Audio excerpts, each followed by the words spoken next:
Ukraine అధ్యక్షుడికి ఇక bad days ప్రారంభమైపోయినాయి. ఎందుకని? ఇప్పుడు ఖచ్చితంగా అతన్ని దించేయాలి. ఆ ఉక్రెయిన్ తీసుకెళ్ళి రష్యా చేతిలో పెట్టాలి. లేదా అక్కడ ఇంకొక పపెట్ గాడిని తీసుకొచ్చి పాలకుడిగా పెట్టాలి. ఇదివరకు ఆఫ్ఘనిస్తాన్‌లో సుదీర్ఘకాలం పెట్టినట్టుగా.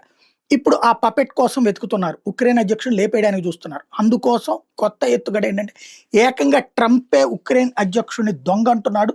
$350 బిలియన్ అమెరికా నుంచి ఇచ్చిన డబ్బులు లెక్కాపత్రం లేదని చెప్తున్నాడు. నాకు తెలిసి నా వీడియోలు ఫాలో అయ్యేటటువంటి వాళ్ళకి నేను 2 ఏళ్ల క్రితం చెప్పా. వాడు ఆ డబ్బులన్నిటిని శుభ్రంగా వాళ్ళు ఇచ్చిన ఆయుధాల్లో 30-40% తీవ్రవాద సంస్థలకు అమ్ముకుంటున్నాడు. అట్లాగే ఆ డబ్బులు వేరే వేరే దేశాలకు మళ్లించుకుని వాడుకుంటున్నాడు.